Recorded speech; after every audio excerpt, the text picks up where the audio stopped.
Muy buenos días a todos. Vamos a iniciar la clase que sería correspondiente al día lunes y también vamos a recapitular desde el principio lo que serían líquidos y los electrolitos.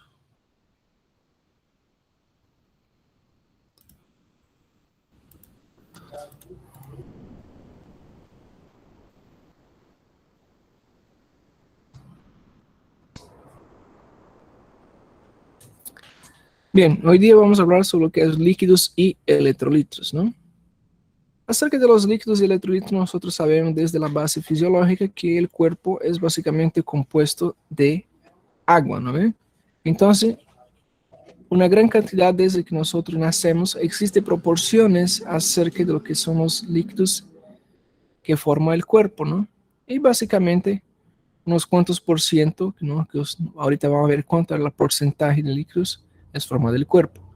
Y acerca de los electrolitos, ¿no? Que nosotros ya hablamos, sodio, calcio, potasio, magnesio, fósforo, esos son elementos esenciales desde la parte intracelular cuanto también de la parte extracelular, en la cual eso desarrolla la homeostasis del cuerpo, ¿no ven?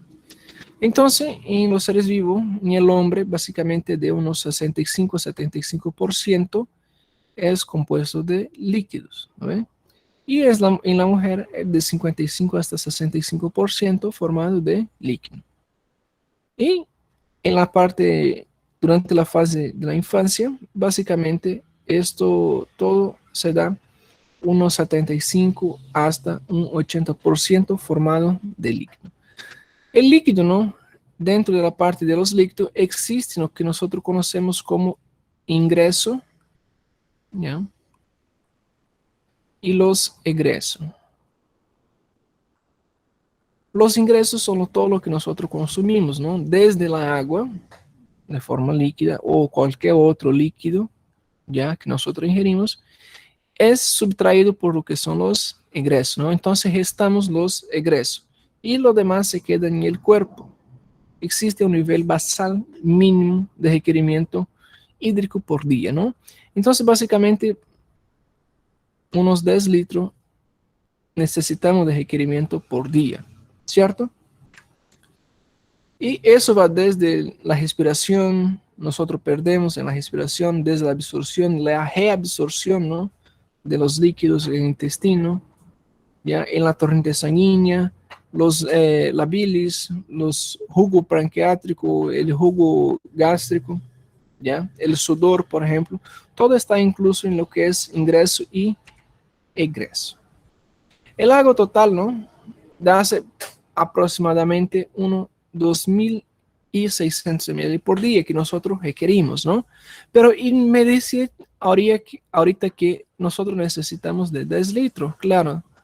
Pero esos 8 litros restantes, ¿no? Esos 8 litros restantes, básicamente, viene lo que es la reintroducción del agua, ¿no ven? Por ejemplo, el jugo pancreático. El jugo pancreático, el gástrico, lo que es la bilis, la saliva, ¿ya? Que nosotros ingerimos aproximadamente 1,5 litros de saliva por día. Nosotros deglutimos de saliva. ¿Ya? Eso hace un total de 8 litros diarios, ¿ya? En suma, nosotros consumimos, ¿no? En líquido aproximadamente 1.400 ml por día. En los alimentos de aproximadamente 850, ¿ya? Y 350 proveniente de la oxidación. Las pérdidas, ¿ya? Del agua se produce a través de la orina, ¿ya? Que es la forma de egreso. Se da también a través de lo que es la transpiración, aproximadamente 500 ml, de la respiración, unos 400 ml, y 200 ml, ¿no? Nosotros contabilizamos 100 ml a cada evacuación. Entonces se tiene que nosotros vamos al baño 2 veces al día, entonces son 2 evacuaciones, por eso sale la cuenta de 200 ml, ¿ya? Cuanto la orina, es muy importante, ¿ya? Cuando nosotros llegamos, por ejemplo, a la fisiopatología renal, vamos a ver que existe la forma de Cockcroft, en la cual nosotros vamos a determinar básicamente lo que es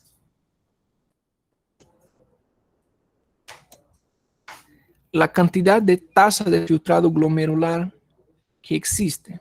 Eso nos va a dar una noción de lo que es, por ejemplo, un fallo renal, ya si es un fallo renal agudo, crónico, o si inclusive va a necesitar de trasplante, o muchas veces va a necesitar de reposición de sodio, calcio, potasio, magnesio, ¿ya? Para eso nosotros tenemos que hacer un equilibrio de los líquidos. Y dentro del equilibrio de los líquidos, vamos a tener lo que son los riñones. El riñón es el principal componente para el equilibrio de los líquidos. ¿Por qué? Porque él hace la filtración glomerular, hace el intercambio de los iones y también la retención de los electrolitos, bien como también la retención y la redistribución de agua.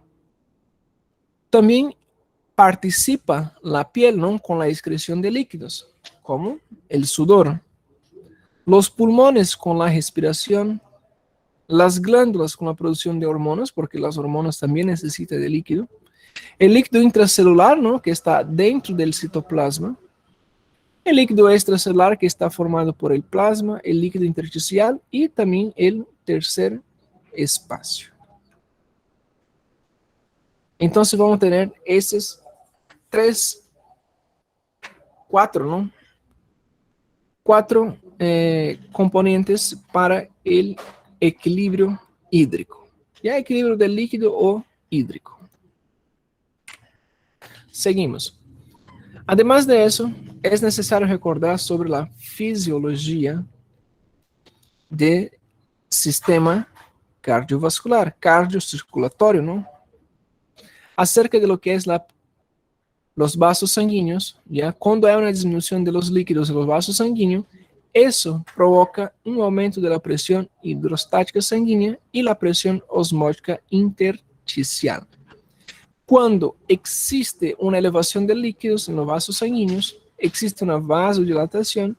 Por no tener más donde dilatarse, existe un aumento también de la presión oncótica a través de las proteínas plasmáticas y una presión hidrostática intersticial, ¿no?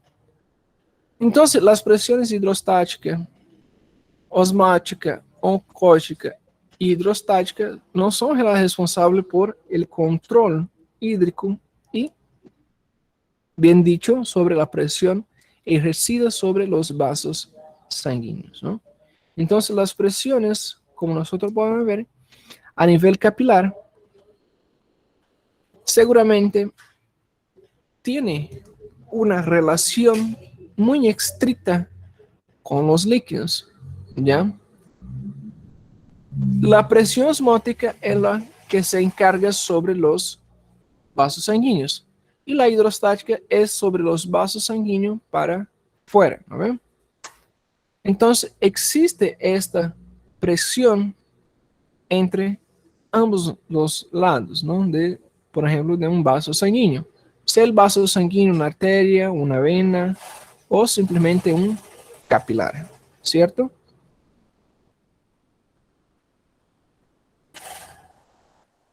Seguimos.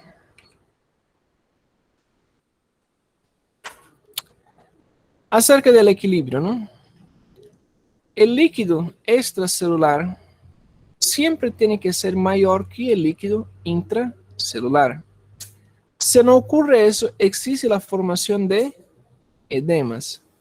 Además de lo que es la formación de edemas, esto puede conllevar un aumento de sodio.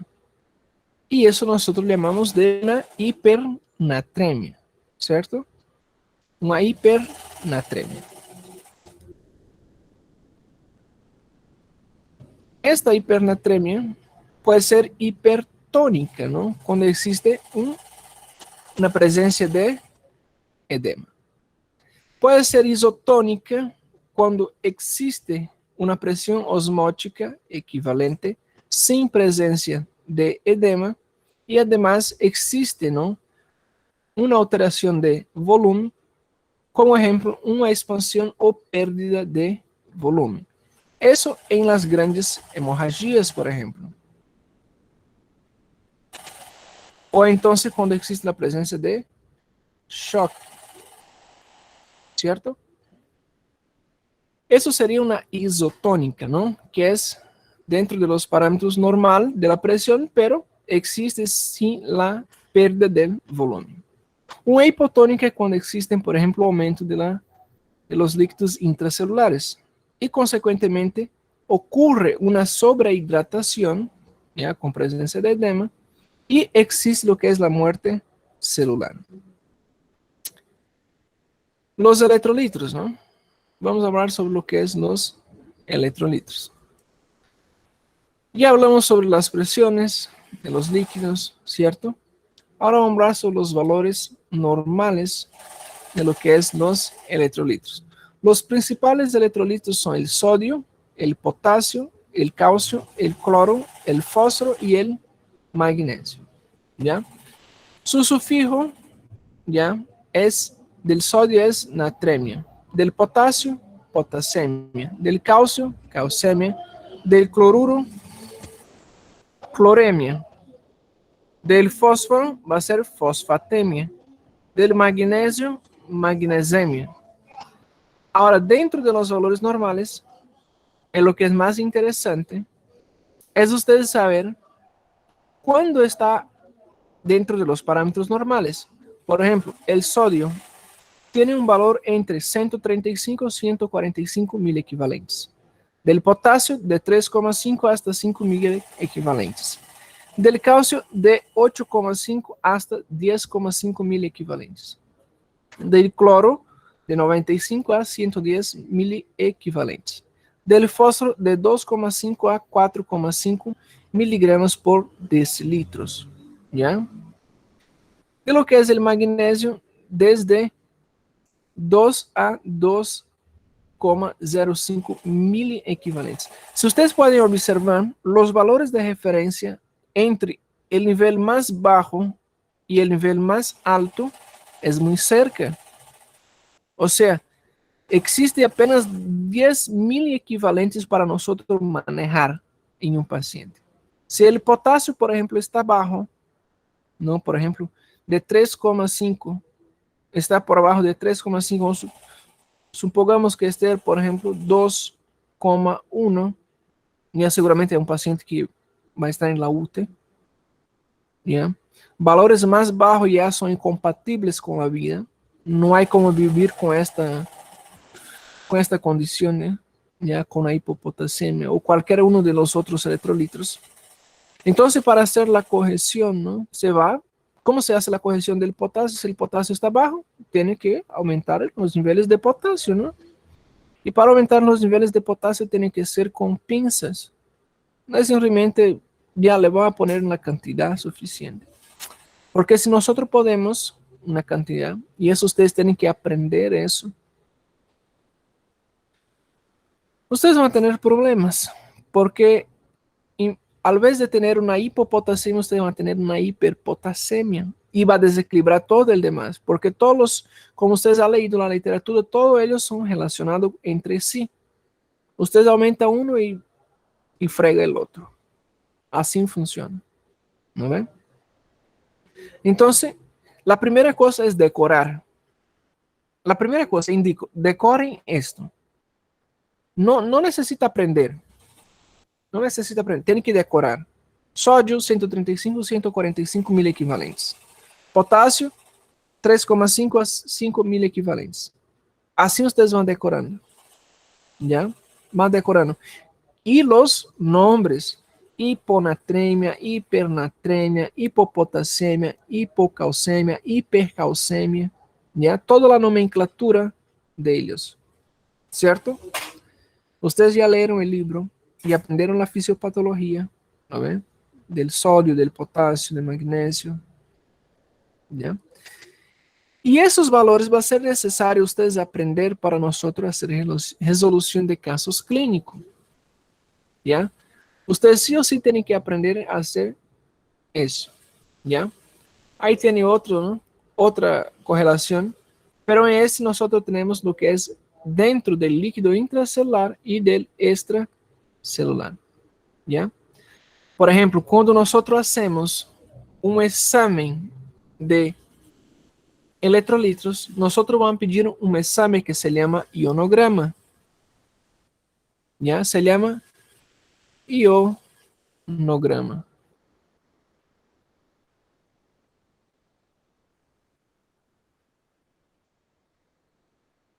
Ionograma. O ustedes pueden simplemente pedir lo que es una gasometría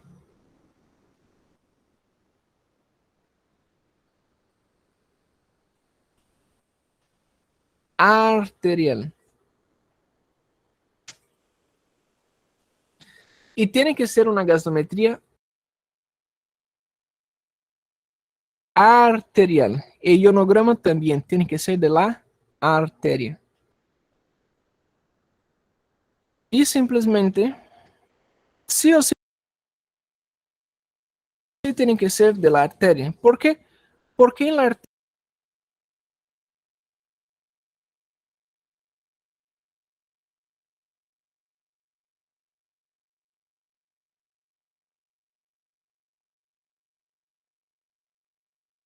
arteria, porque en la arteria tiene la concentración adecuada de todos los iones, tiene la concentración adecuada de oxígeno,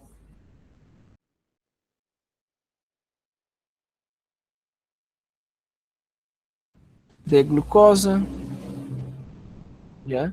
Y eso es necesario para nosotros hacer el estudio del paciente, para nosotros llegar a una fórmula matemática que nosotros vamos a ver más adelante acerca de lo que es la osmolaridad plasmática.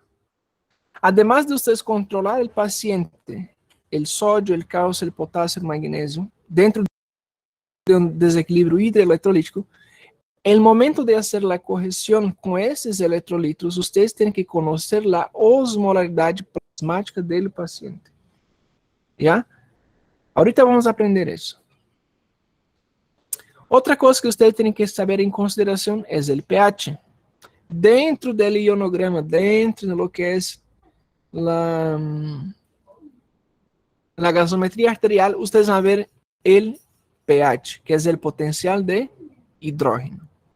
Ustedes saben, ¿no? Desde la química, lo que es el pH. ¿No ven? El pH. La P minúscula, el H mayúscula, así. Potencial de hidrógeno. Eso varía de una escala, ¿no? Tenemos una escala que varía de 0 hasta 14. Siendo 0 el más ácido y 14 el más alcalino.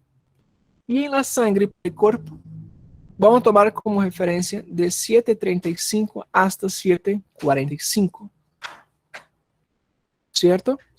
Entonces, ¿cuál sería el pH normal del cuerpo? De 7.35 hasta 7.45.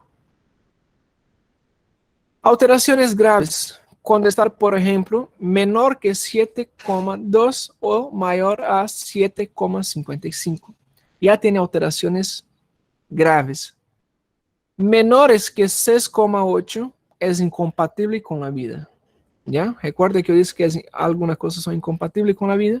Ya no hay compatibilidad. Si usted me dice, doctor, el pH estaba 6. Seguramente el doctor que él está hizo en su cara. ¿Por qué? Porque es incompatible con la vida. Aprenda sin esos valores, señores. Mayor que 7,8 es incompatible con la vida. ¿Ya? Ahí tenemos lo que son los ácidos y alcalinos. ¿Ya? Por ejemplo, el pH del estómago, ¿no? Del ácido gástrico, por ejemplo, del jugo gástrico.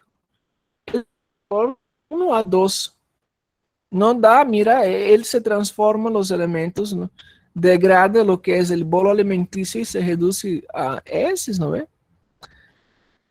Ahora imaginar que la sangre tiene el mismo pH, no da, es incompatible, ¿no? Con la vida. O sea, va a destruir todo lo que es el organismo. No hay lógica, ¿no? Entonces, aprenden los valores. Valores de referencia. Tanto lo que es el líquido extracelular cuanto el intracelular. Pero nos hace más importancia lo que es el líquido extracelular. ¿Ya? Ahora, el líquido celular solamente vamos a ver en los accesos venosos. ¿Ya? Pero yo dije a ustedes, no haga eso porque cuando ustedes piden un examen o reciben un examen venoso con resultados de sangre, ustedes van a tener problemas de una sangre venosa. Tienen que tener la sangre arterial. ¿Ok? Sangre arterial tiene que ser. Parionograma, gasometría tiene que ser arterial. Porque si ustedes hacen una corrección, imagina que tiene 8.000 equivalentes. Pero recuerde que está pasando, seguramente el paciente está internado, el paciente está pasando suero, y hay suero, por ejemplo, la solución fisiológica es compuesto de sodio, por ejemplo, tiene 0,9% de sodio. ¿Ya? Entonces, ustedes pueden hacer una corrección que puede ser mal para el paciente. El suero puede matar a su paciente, así como el suero puede resucitar a su paciente. Ahorita van a ver acerca de los sueros, ¿ya? Vamos a hablar también sobre lo que es la acidosis, ¿ya? Dentro de esos exámenes viene lo que es la relación de bicarbonato, ¿ya? Bicarbonato. Si ustedes no se acuerdan de la fórmula química del bicarbonato, acá tenemos la fórmula química del bicarbonato, ¿ya? Que es HCO3, ¿ya? Y aquí sería la presión de CO2, ¿ya? Entonces, para la siguiente clase vamos a estudiar lo que es la acidosis metabólica, ¿ya?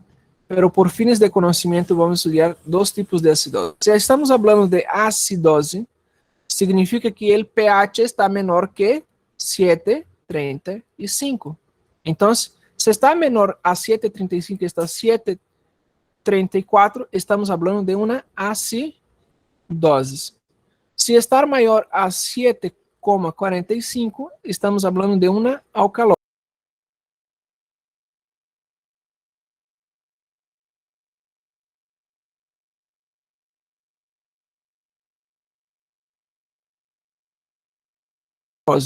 Pero hay acidosis metabólica respiratória. Seguramente usted ya ha visto en filmes, en películas, por ejemplo, que una persona está con falta de aire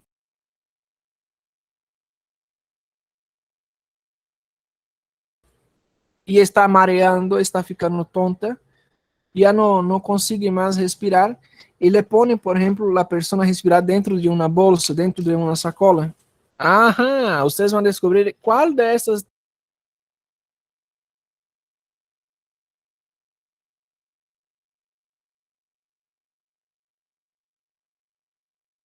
tres enfermedades, de las cuatro enfermedades, se trata ya con este principio. ¿Ya? ¿Por qué? Porque tiene mayor concentración de oxígeno. Si tiene mayor concentración de oxígeno, significa que tiene una baja de CO2. Entonces, por eso la persona respira dentro de una bolsa, para aumentar la concentración de CO2. Si ustedes son expertos, ustedes ya van a descubrir ahorita mismo cuál sería esta enfermedad. ¿Ya? O sea, hay un aumento, no está aquí escrito, por ejemplo, que hay un aumento de oxígeno. No está escrito. Pero hay una disminución de lo que es el CO2. Y dentro de esos exámenes, nosotros vamos a encontrar lo que es el equilibrio de base, ¿ya? Que es relacionado con el bicarbonato. Vamos a seguir. Eso es para la siguiente clase del día jueves.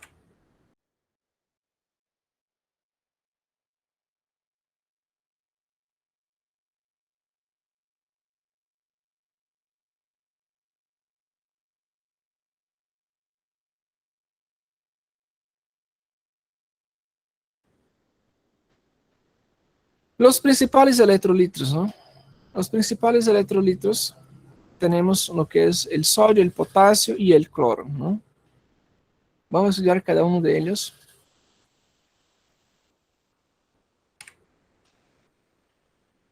Vamos pasando. Ahí tiene, ¿no? Igualmente.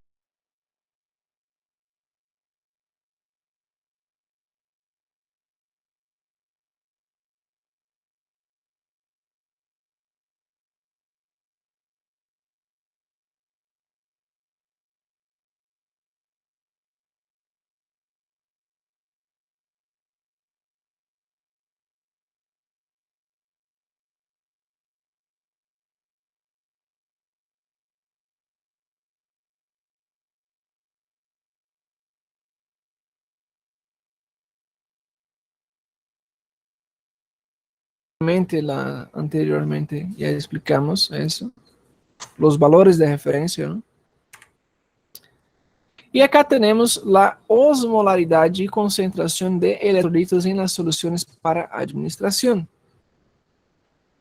Estos son los sueros. Ya, ese suero acá es el suero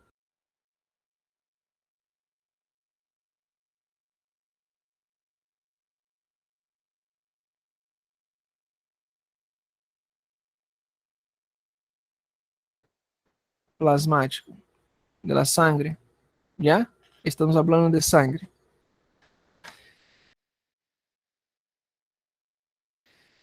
SG, solución glucosada 5%, solución glucosada 10%, a 50% de glucosa, solución salina a 0,45, ¿ya? Con sodio y cloro.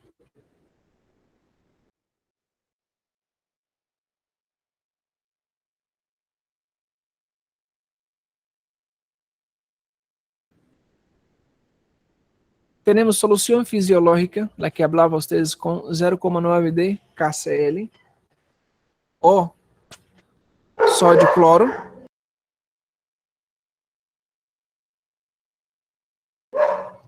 Solución fisiológica a 3%.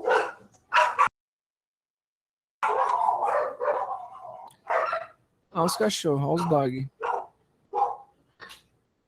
Tenemos la solución Ringer lactato, ya que tiene una cantidad de lactato. Ahora los que tienen que saber es acerca de la osmolaridad. Los que más interesan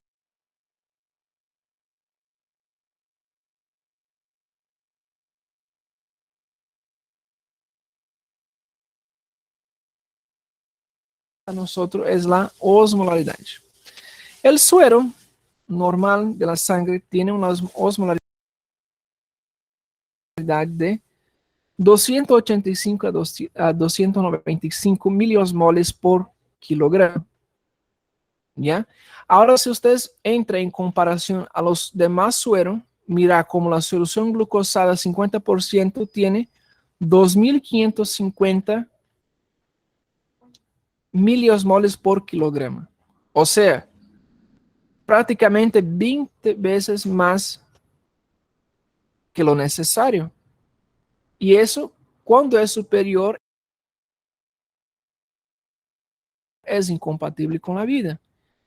Entonces, ustedes no van a aplicar a su paciente, por ejemplo, solución glucosada 50% directamente a su paciente. Mira la concentración de miliosmoles. La concentración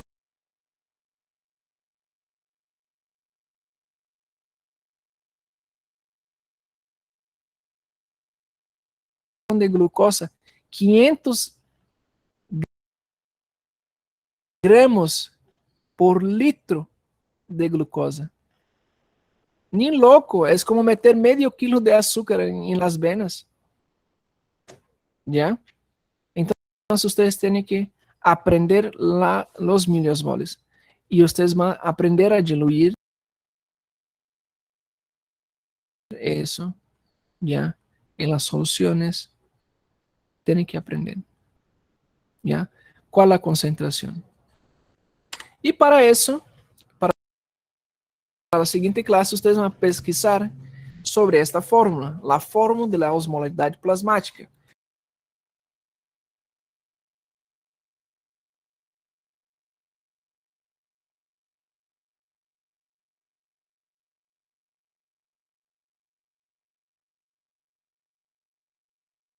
Es facilito. Para nosotros hacer un cálculo de osmolaridad plasmática, nosotros vamos a necesitar de un ionograma, ¿cierto? ¿Por qué vamos a necesitar de un ionograma? Porque dentro del ionograma nosotros vamos a encontrar los valores del sodio, ¿cierto? Entonces necesitamos de un ionograma con valores del sodio. Necesitamos de uma glicose. Pode ser glicose al momento, não importa. ¿Ya? Valores de glicose. E necessitamos valores de la urea. Então, necessitamos de um hemograma. Necessitamos de um ionograma, uma glicose, ou glucosa, e necessitamos de urea. Se nós temos esses três parámetros, já conseguimos fazer o cálculo de lo que é a osmolaridade sérica. ¿Ya? Vamos a hacer 2 veces el sodio. El sodio varía, ¿no? Por ejemplo, de 135 a 145. La glicose, aproximadamente 90, ¿no? La urea va a variar de 10 hasta 40 miligramos por decilitro. Entonces, a partir de eso, hacemos cálculo, ¿no? 2 veces el sodio más glicose dividido entre 18, que es una constante, más urea dividido entre 6. Eso nos va a dar un resultado, ¿ya? Una persona que tiene los valores normal de más o menos, ¿ya? 280 más o menos 20. ¿Qué significa eso? Más o menos 20. Significa que puede ser que la persona tenga, ¿ya? Por abajo, una concentración hasta 20 veces menos, ¿no? 260 y máximo de 300. Entonces, 280 más o menos 20. Así ustedes van a encontrar en la literatura. ¿Ya? Es el valor de referencia de miliosmoles. ¿Ya? Y acá ustedes pueden ver que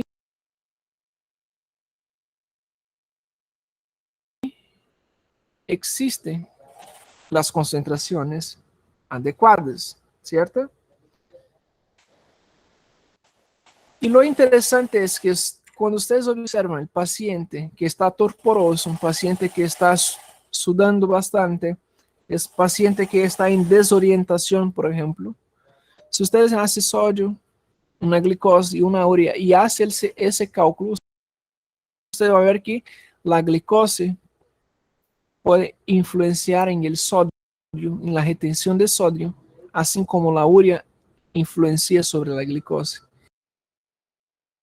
Y como el sodio influencia sobre la urea. ¿Ya? Pero eso va a ser el tema de la siguiente clase. Vamos siguiendo. La hiponatremia, ¿no? La hiponatremia, las principales es clínica, ¿no? Serían las fasciculaciones, debilidades, letargia, ¿no? Lento, preguiça. Sería confusión hasta llegar a coma. Encontramos paciente hipotenso com taquicardia, não? Com mecanismo de compensação. Oliguria e muitas vezes anúria. O que é oliguria? Ou está com uma redução da urina ou simplesmente não está urinando. ¿Por quê? Porque é uma retenção de sódio. ¿Ya? Então, o sódio simplesmente se está yendo com a orina. E a nível sérico, de 135, ¿no? Existe também um aumento de los eritrocitos e uma diminuição de la densidade urinária, ¿no? La densidade urinária que é aproximadamente de 1025. Quando está menor a 1025, já pensamos em algo relacionado à hiponatremia. La hipernatremia, o paciente vai estar agitado, pero existe incluso disminución de la conciencia. Ahora lo más interesante, ¿no? La clínica acerca de la letargia, la confusión y la coma es lo mismo. O sea, no hay como diferenciar si un paciente está con hiponatremia o hipernatremia. Pero diferenciamos,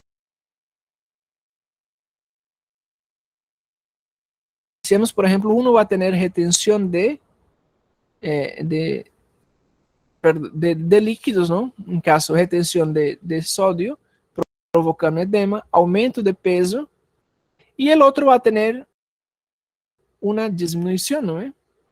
Una disminución. Uno va a tener una hipotensión con taquicardia, pero en la hipernatremia va a tener una hipertensión con taquicardia. Pruebas, ¿no? Sodio sérico y aumentar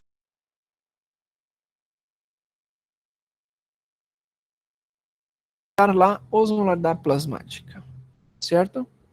Entonces vamos a hacer examen de ionograma o gasometría, que es lo mismo.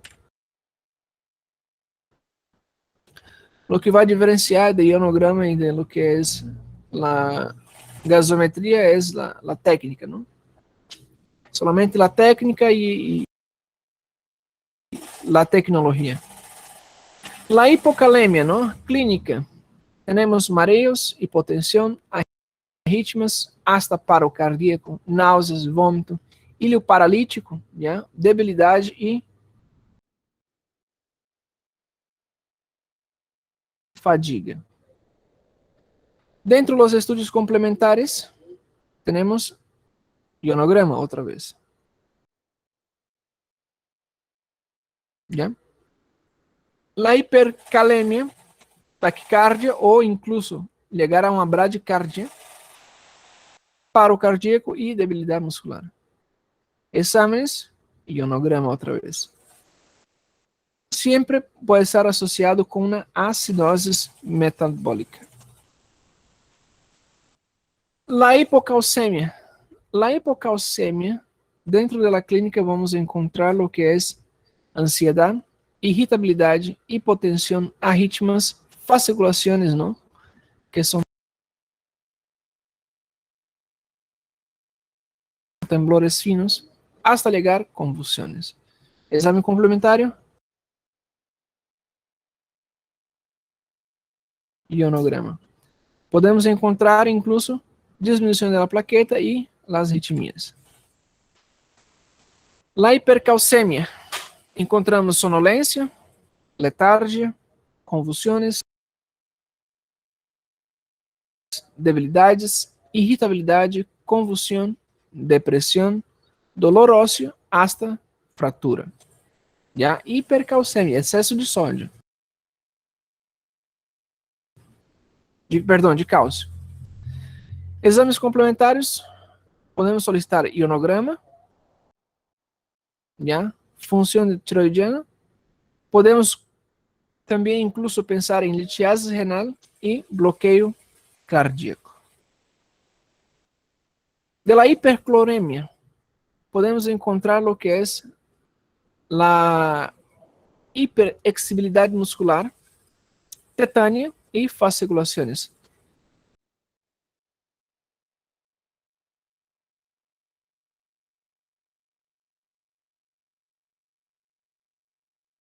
Incluso arritmias, bradipneia ou simplesmente o paciente llegar a coma. Pruebas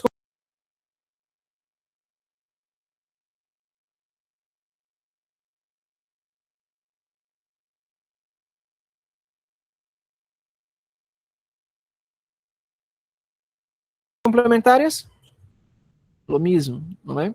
Ionograma,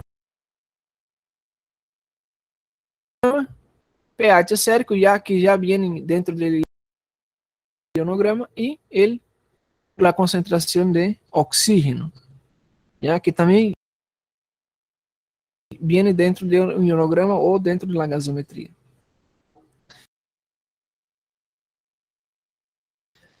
La hipercloremia. Encontramos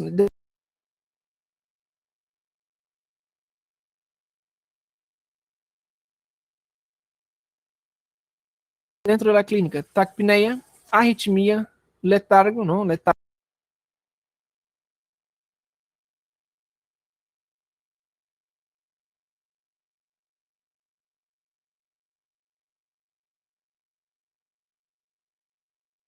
y coma. Exames, ionograma outra vez.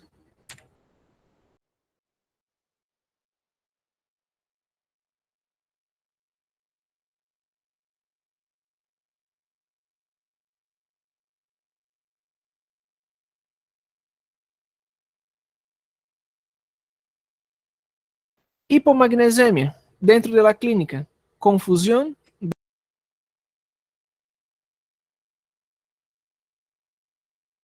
delírio, irritabilidade, tetânia, convulsões, ataque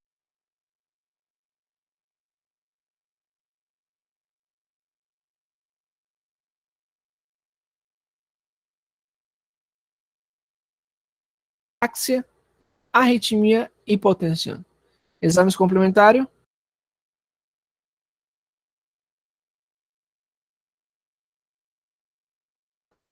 O que vamos encontrar? Dentro de lo que é o ionograma. Donde o magnésio vai estar diminuindo, potássio diminuído, sódio diminuído. A hipermagnesemia, dentro da clínica, letargia, sonolência, diminuição dos reflexos, parálise flácida, bradicardia, bloqueio cardíaco e hipotensão. Exames complementares, ionograma ou gasometria. Hipofosfatemia, parestésia, temblor, não? Debilidade, hiperventilação, convulsão, hipóxia tisular. Dentro de los exames, gasometria ou ionograma. Hipofosfatemia.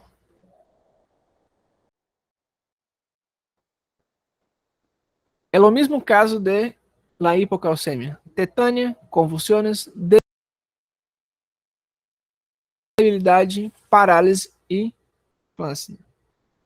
Estudos complementares, ionograma outra vez, e vamos a hacer lo que es la tasa de filtración glomerular. ¿Ya? No vamos a entrar en la tasa de filtración glomerular porque es una fórmula matemática, ya, de Cockcroft, en la cual nosotros vamos a estudiar en unos capítulos más adelante, ¿ya? Pero ustedes van a ver cuántos ml el paciente orina por hora. Eso consiste en la fórmula. La fórmula lleva en consideración la edad del paciente, el sexo del paciente, la raza del paciente, ¿ya? Y el peso del paciente. Ahora los sistemas amortiguadores, ¿no? De todo este sistema hidroeletrolítico. Los sistemas amortiguadores se da a través del sistema ácido-base, ¿ya? Donde va a minimizar el cambio de pH de las estructuras a través del ácido carbónico bicarbonato, ¿ya? Sería el ácido base. O a través del sistema de hemoglobina y oxihemoglobina. O también a través de los amortiguadores proteicos del sistema del fosfato. Acerca del sistema oxihemoglobina, usted sabe muy bien que necesita de una transportadora de fierro, ¿no? Una transportadora que se llama transferrina. Entonces, eso sería el transportador necesario, ¿ya? Para nosotros simplesmente diferenciar y hacer lo que es la homeostase de todo el sistema. Pero cuando no hay mecanismo de compensación, ou mecanismos amortiguadores, não, como o mecanismo ácido-base, que minimiza o câmbio de pH, ou do sistema ácido carbônico bicarbonato, da hemoglobina, oxihemoglobina, de las proteínas e do sistema fosfato, aí que nós vamos ter lo que é a aparição de essas alteraciones electrolíticas que nosotros acabamos de ver.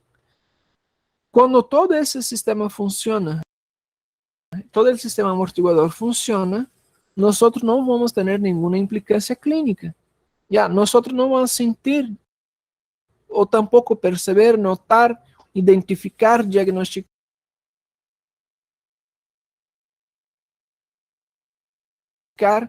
una hipofosfatemia, una hipernatremia, una hipocalcemia, que sea. No se identifica, sino que es posible que nosotros simplemente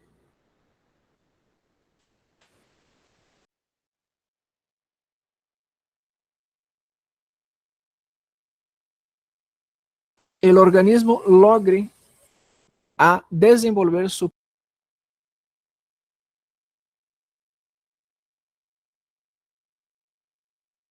propios amortiguadores, ¿no? Pero con el avanzar de la edad, con el tiempo, claro, todo ese sistema se cansa, ¿no? O pasa a no funcionar, o pasa a deteriorarse por algún otro motivo, ¿cierto? Ustedes muy bien saben acerca de las fisiopatologías, ¿no? Que nosotros estamos estudiando acá, en la cual simplemente vamos a encontrar otros mecanismos, ¿no? Sistema amortiguadores. Encontramos el mecanismo renal dentro de las excreciones de hidrógenos, ¿no?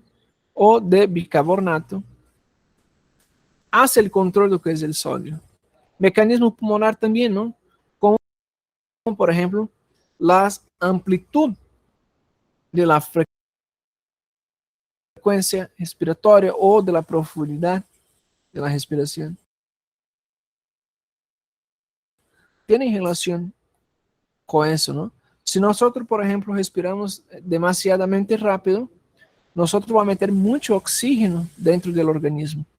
Pero el organismo también necesita de CO2. No es solamente respirar oxígeno. No es solamente respirar oxígeno. El organismo también necesita de CO2, ¿cierto? Cuando hay un exceso de oxígeno, nosotros tenemos que ingerir CO2. Pero el exceso de CO2 es problema, ¿no? Es problema también. Entonces, los tratamientos son reversos, ¿no? En la cual, cuando hay, por ejemplo, un aumento de CO2, el tratamiento va a ser con oxígeno. Y cuando hay aumento de oxígeno, el tratamiento va a ser con CO2, ¿cierto? Seguimos. Entonces, llegamos acá al final de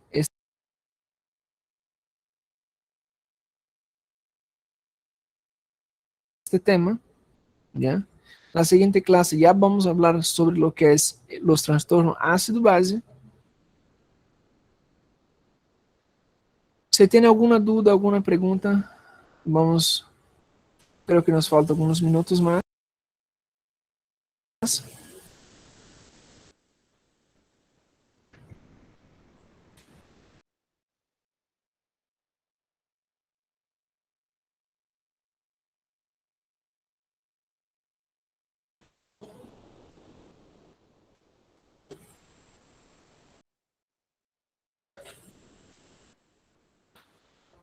Ya.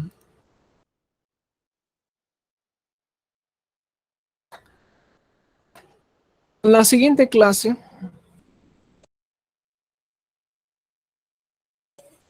hoy día solamente conocimos, ¿no? Acerca de lo que es los valores, ya busquen lo que es,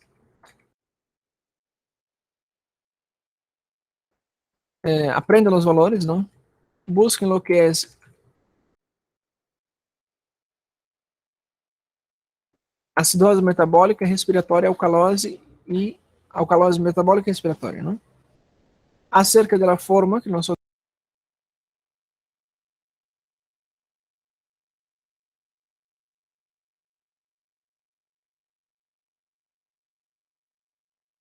miramos hoy día. La diapositiva ya está dentro de la plataforma, ¿no? Ya pueden descargar la diapositiva.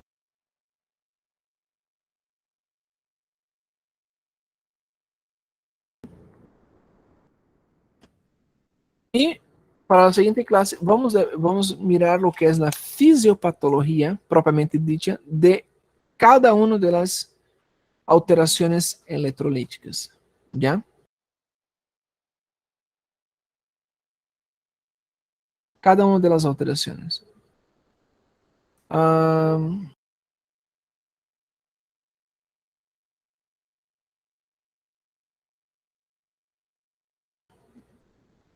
Esto va a estar al final, por si acaso, va a estar al final de lo que es el capítulo. Ya allá en las últimas páginas, no sé si ustedes miran. Está negro.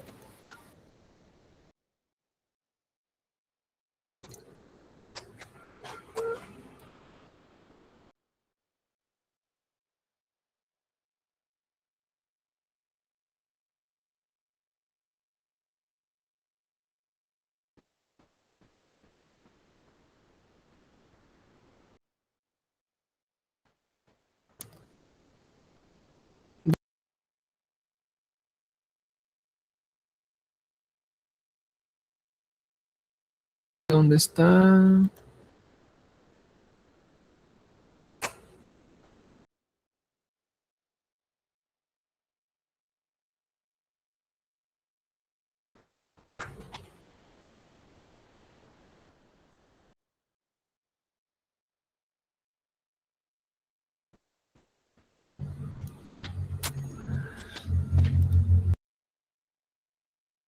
A ver, a ver, a ver.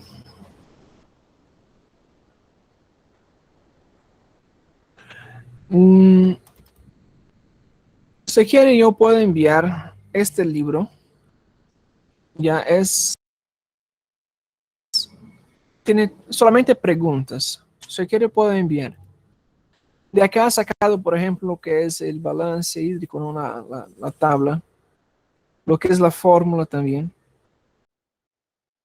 Si ustedes pueden ver, acá hay una alteración, ¿no? Por ejemplo, al vez de ser 2, hay 1,86, ¿no? Y acá hay una alteración de 6 para 2,8 y acá 1,9, ¿no? Esas son correcciones de la fórmula, ¿ya? Pero el resultado es lo mismo, no cambia nada, ¿ya? Solamente hay un resultado. Acá hay algunas cosas interesantes, por ejemplo.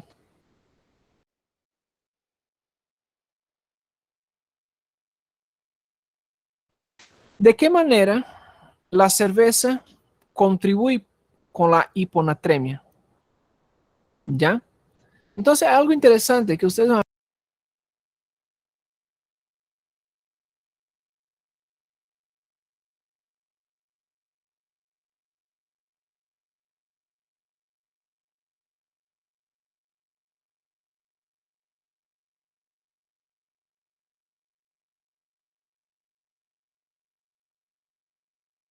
a ver en pacientes, ¿no? La hiponatremia puede observarse en grandes consumidores de cerveza, ¿no? Cuando la inyección de líquido supera la capacidad excretora de los riñones, puede aparecer una hiponatremia. ¿Por qué? Porque simplemente no está consiguiendo eliminar la cantidad de sodio. Perdón, está eliminando por demasiado la cantidad de sodio, ¿no? ¿Por qué? Porque el paciente cuando bebe cerveza simplemente empieza a orinar, ¿no? ¿Cierto? ¿Recuerda? Una persona que está tomando ahí cerveza empieza a orinar, orinar, orinar y simplemente está eliminando sodio. Entonces, por eso puede aparecer hiponatremia. Entonces, por eso es muy peligroso, no solamente la parte del coma alcohólico, ¿cierto? En relación a lo que es el hígado, pero también con relación a lo que es los riñones, ¿no ven? Y cuando ustedes, por ejemplo, van a hacer tratamiento a un paciente que tiene hipertensión, ustedes pueden ver que tiene algunos medicamentos que son poupadores de potasio o poupadores de calcio. ¿Por qué? Esos simplemente son algunos medicamentos que disminuyen lo que es la presión arterial a través de la eliminación de líquidos, ¿no? A través de la orina, principalmente lo que es la furosemida. Entonces, si ustedes están administrando furosemida, están tomando furosemida, algunas personas toman furosemida para orinar, para bajar de peso, automaticamente ustedes están eliminando potasio. Y ustedes pueden se levar a un problema grandísimo. Ya se no hace una reposición adecuada de potasio, perdón, de sodio, usted se va a llevar a un grande problema. Y consecuentemente, claro, va a llevar lo que es la eliminación de potasio, ¿no? Consecuentemente. ¿Cierto? Entonces, hay unas preguntas que son bastante interesantes, ¿ya? Este es un libro que son las 100 preguntas, los 100 secretos, ¿no? De la medicina. Es el nombre del libro, ¿ya? Los 100 secretos de medicina interna. Solamente he separado acá lo que es el libro de electrolitos, ¿ya? Para, si quieren, pueden enviar a ustedes, no hay problema, ¿ya? Es una buena lectura. Solamente hay preguntas y respuestas. Preguntas y respuestas. Hay unas preguntas que son más abajo, ¿no? Muy bien. Entonces, dentro de lo que es esto, tenemos también, ¿dónde estará el libro?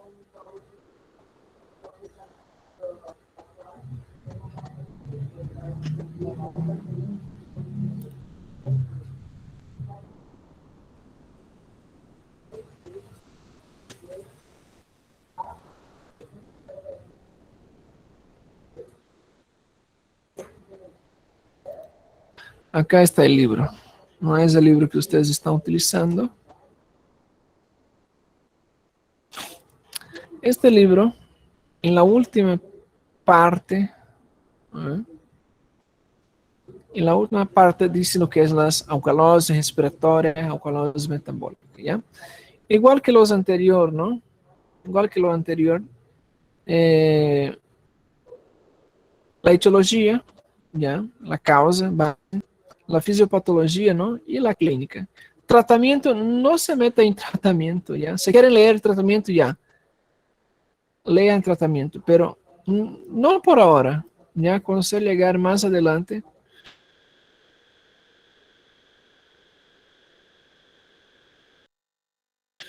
va a ver sobre el tema, ¿ya? Pero ustedes deberían ter estudiado dentro de fisiologia, não, dentro de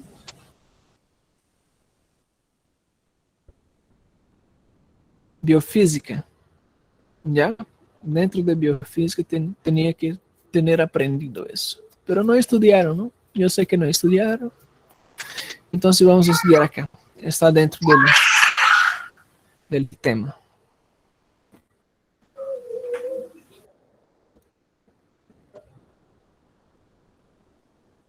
Muy bien. ¿Alguna pregunta que quieran hacer acerca del tema? Ya nos está yendo la hora.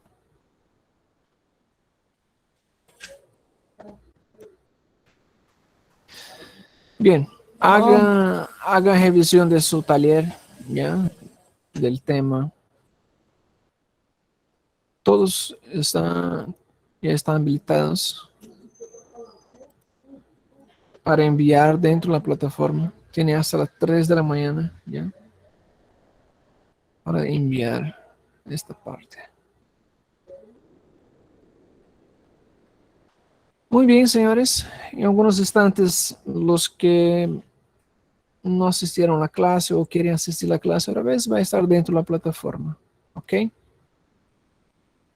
Si no hay más nada, nos vamos. Gracias, doctor. Ya, gracias. Nos vemos. Chao, chao.